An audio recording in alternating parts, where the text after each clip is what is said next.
Daisy. And I'm Terri. And this is the Monday Mindset Podcast, where we share things of interest to us and hopefully to you. So let's get started with episode number 149. So Terri, which episode from Quick Brain have we got today? So you're going to surprise me, and it's not going to be a Jim Quick episode. It's going to be something else. Surprisingly, Daisy, it is not a Quick Brain episode, but I wish it were, because as always, I waited and I listened to podcasts throughout the week, over the 2 weeks between when it's my turn and not. And just, I often don't pay attention. And then all of a sudden it's like, oh no, we're going to record. I have to hurry. And I forgot to prep for this and woke up this morning and thought, oh shoot, I've got meetings and clients and what am I going to do? So the first thing I found that I wanted to listen to was an episode of The School of Greatness by Lewis Howes. Not known for its short episodes. No, it's not. And fortunately, I do listen to most things on 1.5 time, but here's what I want to preface this episode with. I think it's similar to something you shared with us recently, in that I think this is a good preview of something that I'm excited to read. And guess who has a book? Who? Lewis Howes. So this was an interview that he did actually on someone else's podcast, but then shared it on his. Mm-hmm. It's an interview he did with a man named Ed Mylett, who does his own podcast, but also is an entrepreneur, has made millions through a team approach business, and is an entrepreneur that leads other people and teaches other people. So similar to Lewis Howes in some ways. Mm-hmm. And they seemed quite buddy-buddy throughout this episode. If you're like me and you don't always do well with a lot of, talk between guys that say things like, oh, dude, and bro and stuff, you have to picture that if they were a little bit older. They were saying things like, oh, man, and brother, I hear you, and things. So there was some chumminess, but it was really quite... It wasn't too great. No, it was actually, for me, kind of heartwarming, because here are two big men, very successful financially and influence-wise, and physically dominating men who were really able to talk about feelings and talk about immediacy, talking about how they feel about each other. So it was really refreshing for me in that way. Mm. So the episode is called 3 Fears Holding You Back in Your Life. And I thought it was going to be Ed Mylett talking about 3 fears. And it actually was Lewis talking about his new book that's coming out. And the book is called The Greatness Mindset: Unlock the Power of Your Mind and Live Your Best Life Today. Many of our listeners might already know this about me, but I am really sold on the concept of mindset being key to almost everything. That if you can work on your mindset, you can make lots of things happen and you can make lots of things doable. And so I got very excited thinking about this book. And of course, I tend to have a bit of a crush on Lewis Howes and think he's pretty amazing. So I'm pretty excited about this book. But what I wanted to share about this episode before we even really get into it, I think more than some of our other ones, this is going to be a little bit more of a discussion. I have some things to share from the episode, but this was not an episode where I took 4 pages of notes and want to regurgitate it all to you. It was really just a great listening experience that got me excited about wanting to read the book. So I think I'll have more detail after I read the book and come back. But really what they were talking about as they kind of got started. So Ed Mylett is interviewing Lewis about his new book and, tell me more about why you wrote about this and tell me how you came to this and those kinds of things. And they're having a discussion about Lewis has this insight into processing things that have hurt us so that we can work through them so that they don't keep holding us back. And for anyone who isn't very familiar with Lewis Howes, or if we haven't said this before about him, he's very successful, again, financially and as an influencer, but early on in life, He had learning disabilities, so he got bullied in school and he was kind of left out quite a bit. He experienced sexual abuse, which he started sharing about 10 years ago. Then he was an athlete, and he was a very competitive athlete, happened to be from a town not far from where I used to live when I lived in Columbus, Ohio. And he made it big into sports, and he was hoping to go into the Olympics and go to the NFL. And then he experienced an injury that cut his football career short. But even now, as this prominent guy in the entrepreneur space, he talks openly about being sexually abused and what he's learned from that and how it has helped shape him. Which is really big, I think, especially to hear men talking about. So it's big when anybody talks about it, but I think men in particular shy away from talking about things like that. So it's great to have such a predominant role model like that talking about important things. Absolutely.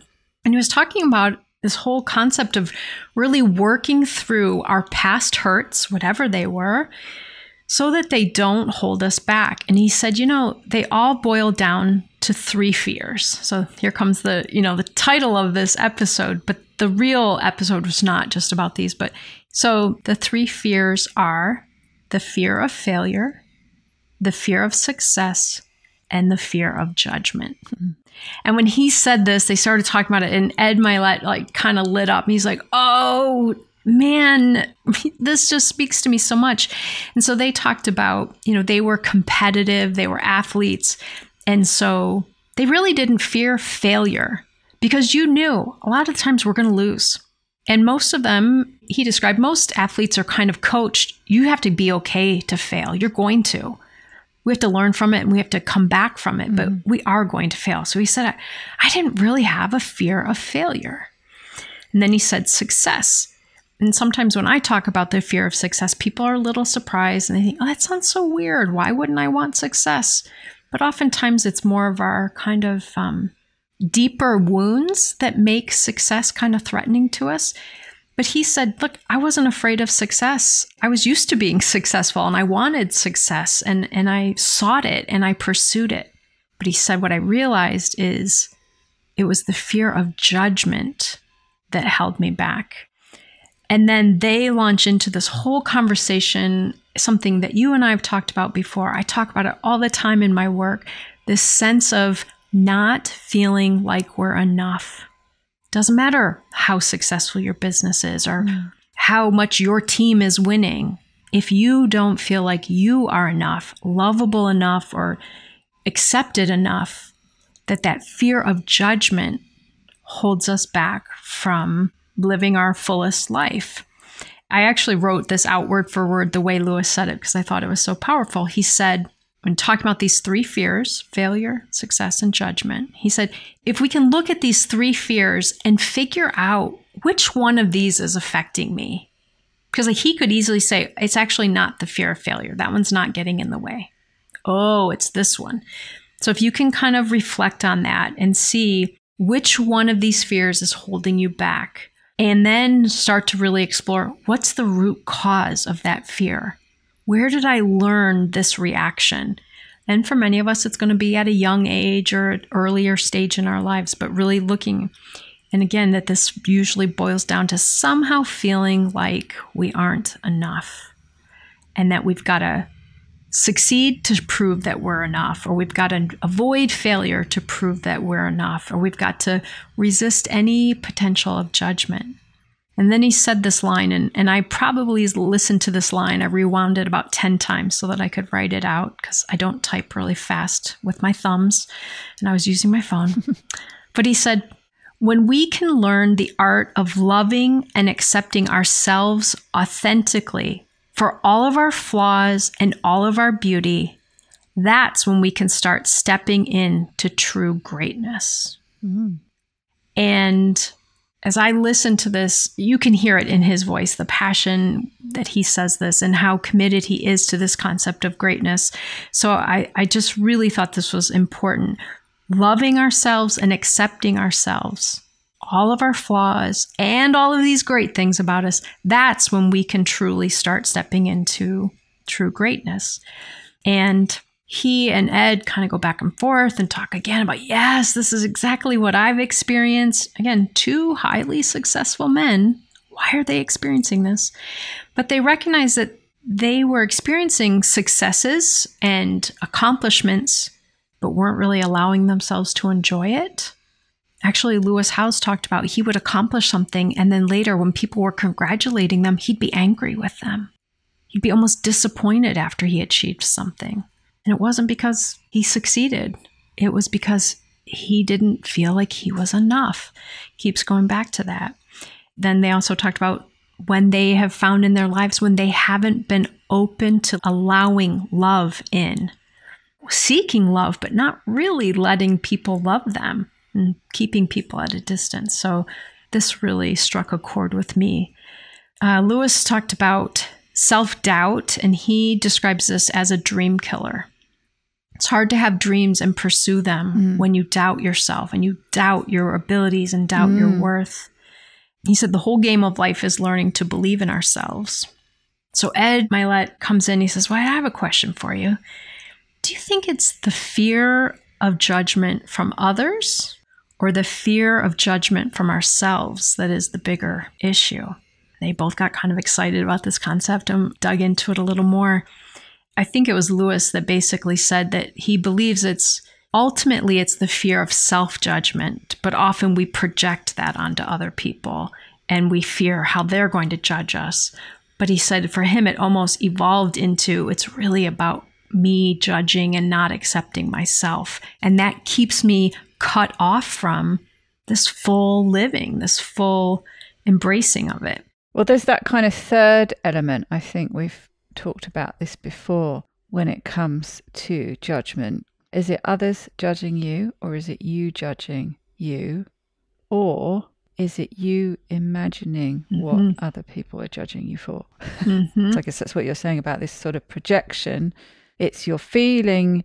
You would automatically say it's the fear of being judged by others. But actually, when you dig into it, often it's twisted in your belief about what other people are judging you for, not actually what other people are thinking. So it's like this doubling down. And in this part of the conversation, I think it was during this part, they started talking about imposter syndrome. And anyone who knows me knows this is a topic that is near and dear to my heart. And sometimes when I bring it up, people are surprised, like, well, how could you have imposter syndrome? You know, you've accomplished this or you've done this. I struggle with imposter syndrome every single day. It's not about what you accomplish or how well you do something. It's again going back to how do I perceive what doing this thing or not doing this thing or what other people are going to think about me about this thing. What does that say to me about my self-doubt, my insecurities, my fears? I still sometimes will go to a large meeting with a lot of people and I can get feedback that it went really well. But inside I'm wondering, was it really okay? Did I do what I was supposed to do? Did I say things the right way? Should I have done more? I'm doubting myself. It doesn't even matter what the feedback is. I didn't get any negative feedback. It's from me. It's coming from inside my own not trusting I am enough. That whatever effort I did, however I did this, it's enough. So I loved hearing two prominent millionaires, achieving all the things that some people might think are great things to achieve, still face this imposter syndrome.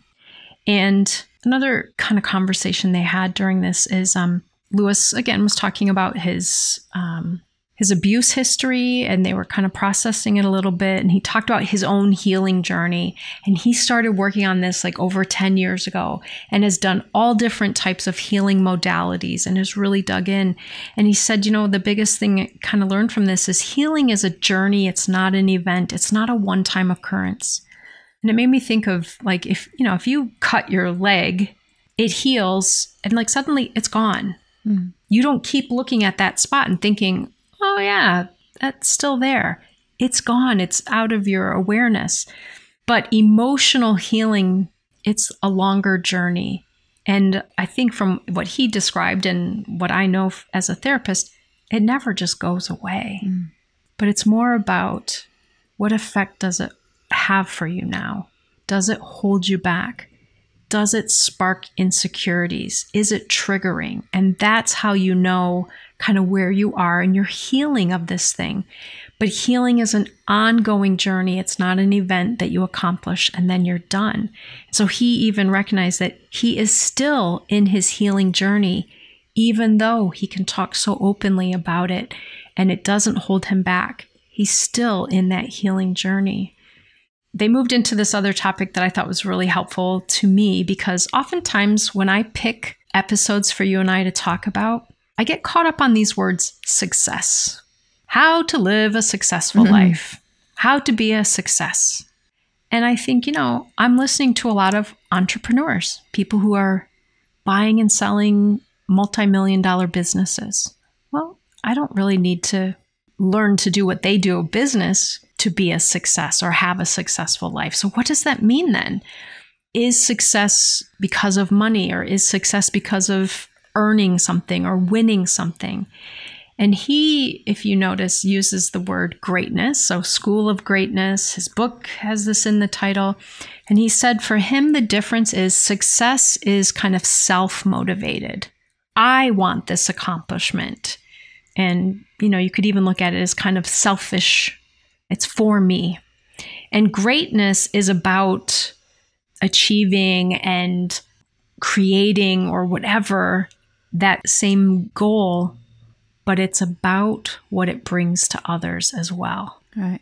It's in service of others. Right. They then talked about like kind of having their, I don't remember what they called it, basically their purpose statement. And Lewis Howes talks about having this in a one sentence description that you can say, this is my purpose. And his is something like, every day I want to be influencing hundreds of thousands of people for greatness. So it's not just, I want to win the Olympics, or I want to do this cool thing, or I want to make $1 million. It's, I want this for what it brings me, but also what it brings and serves, how it serves other people.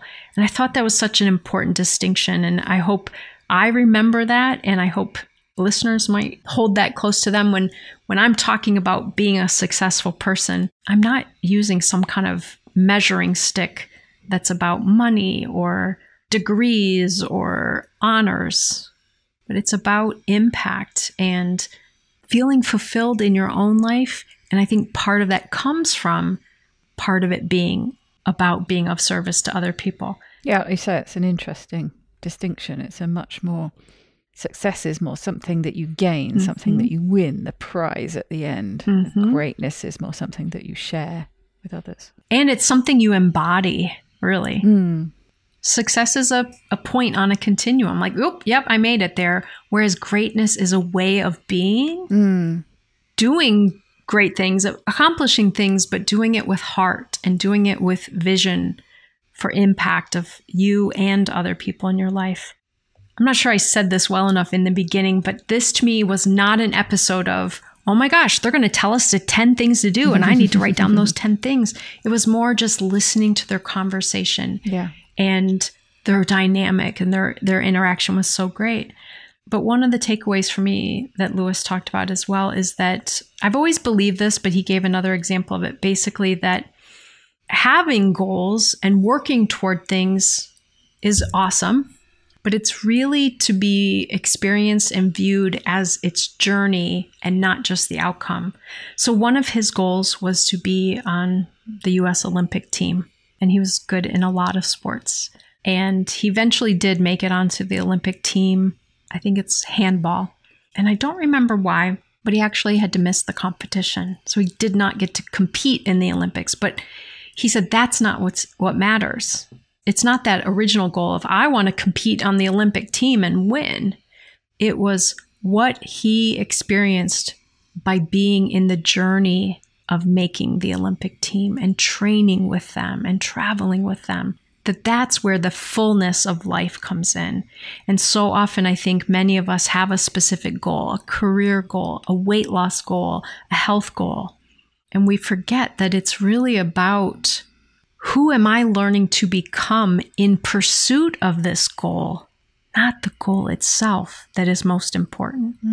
So you can probably tell I got pretty excited about this episode, even though I don't have a bunch of bullet points to share. Just so many cool things about their dialogue that I think come through in many of the episodes that you and I pick about how do we keep evolving? How do we move toward fulfilling our lives' mission even more? And it just helped me to listen to these two men talk so openly about their insecurities. They did spend a good bit of time talking about their spirituality being a part of this. And not that I don't think either of them were basically saying, yeah, and your spirituality should be this. They were really just alluding to we're all on some form of a spiritual journey. Life has meaning to you. And whatever that is part of this journey. And so they talked specifically about their journey. Lewis Howes also told some stories about his dad that I'd never known, and fascinating. But he fairly recently lost his dad. His dad died. But he also really technically kind of felt like he lost his dad, I don't even remember, maybe 13 or 15 years ago, when his dad was in a really bad accident and lost much of his functioning. And, he would sit there and have a conversation with Lewis, but not remember. And he'd be, did you play football at one time? And just really lost a lot of that from the way his relationship with his dad had been. So they just processed this loss and all of the lessons that he had learned from his dad. So honestly, I don't know if people aren't even excited about reading the book. I really encourage people, if you like listening to this kind of stuff, go listen to them. It's so honest of conversation to listen to. That's one of the things that has always drawn me to Lewis Howes. One of my favorite episodes of his, it was with Wim Hof and some other men. I don't even remember who the men were. Oh, right, yeah. Where they went and trained with Wim Hof, and they just had these insightful, in-depth, emotional conversations that it was so cool to get to hear. So I highly encourage listening to this episode, thinking about these concepts, and maybe even reading the book. It sounds like a really good discussion. I always like it when you get to hear much more, or certainly less formal, really informal and intimate conversations, and find out things about somebody that you like listening to, when you get to hear them talk a lot more about their own lives. Is a really enjoyable episodes. I've mentioned before, I think Adam Buxton, his podcast, I always really enjoy. And I really enjoy the episodes where he will have those kind of conversations, and you find out some new little nuggets of information about him, and some things that are touching, or some things that, you wouldn't normally think of sharing. And it's quite often, it is when he's having a chat with somebody that he's quite friendly with, or somebody that he's known for a long time. And you can imagine them kind of forgetting that they're recording a podcast, and they get into the kind of intimate conversations that they'd have off air. You can almost imagine them sort of getting to the end and reminding themselves, oh, actually, we're recording a podcast here, and we hadn't necessarily expected to have that conversation. But it's a wonderful insight for the people who are listening. You really get to know them a bit better, and it brings an extra layer, doesn't it, to the things that you listen to them for. Absolutely. I feel that way with Jim Quick, seeing as how we started by talking about him today. Knowing more about his early development and how he came to develop these skills, and it made him knowing these skills more meaningful to me. It's not just like, okay, this guy learned some skills and he's going to teach them to me, but it's like, wow, he has accomplished amazing things coming from a really difficult place. His skills mean even more to me now listening. And so again, with Lewis Howes, knowing a little bit more about his background, I can get lost in the kind of stardom of him. Like, wow, he's so amazing. Could you imagine getting to talk with him? He's just so amazing. But then to hear him like, oh yeah, he grew up in that town 20 miles away from where I lived for 15 years. And he was jobless for a while, living on his sister's couch. And he recovered and is thriving, having processed his past traumas. Like, he's one of us, you know? He's not some unique person who just rose to fame and greatness. He really developed that. So I agree. Listening to them as people, not just content experts or experiences, but really listening to them as people makes a big difference for me.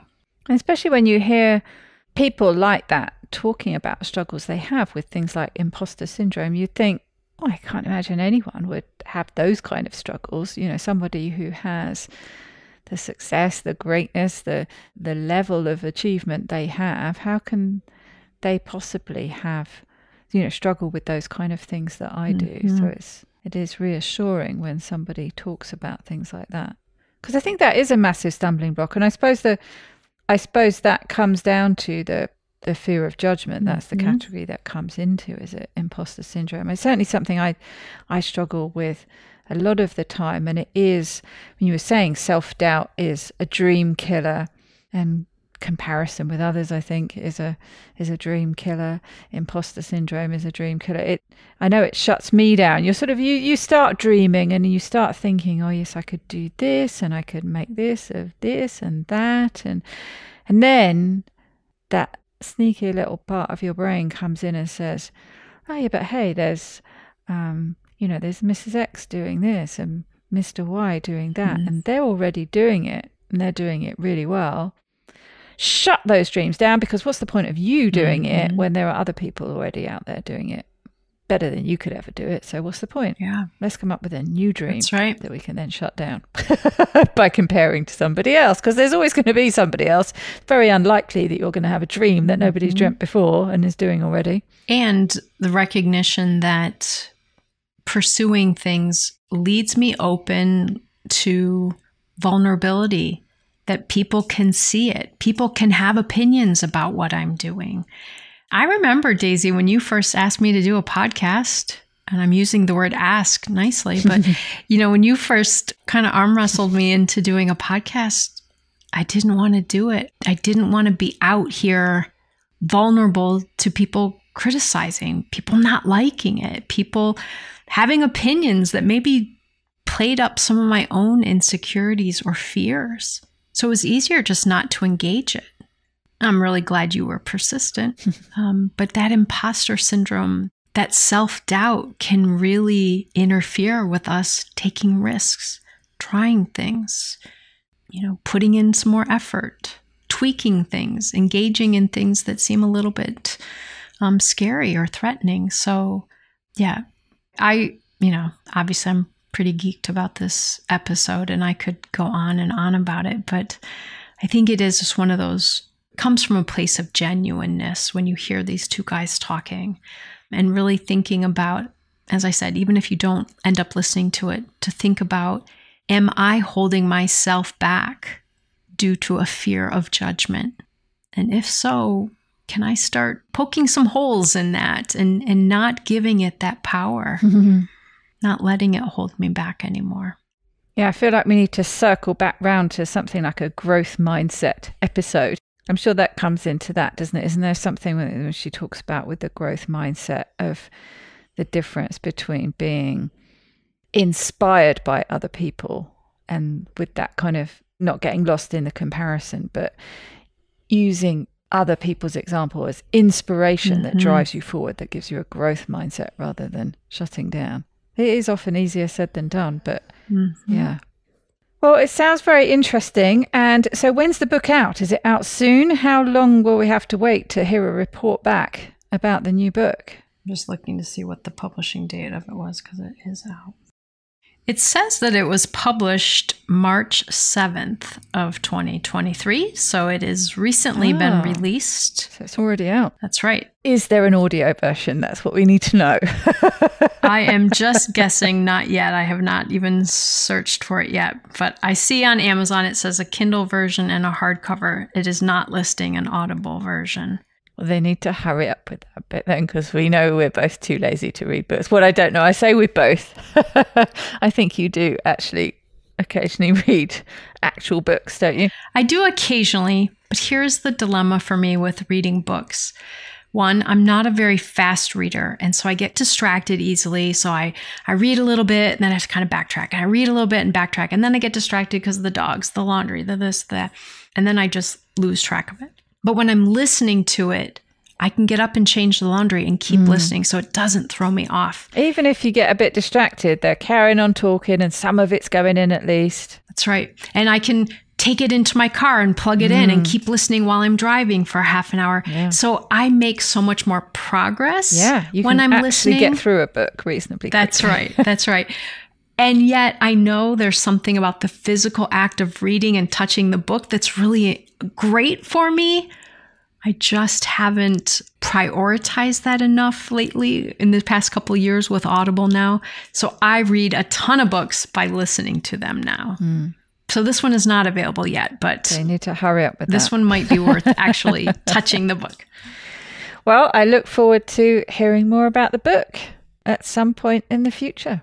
And this episode definitely sounds like a good listen. Should go and listen to that too. Absolutely, Daisy. Have a great week, everybody. Have a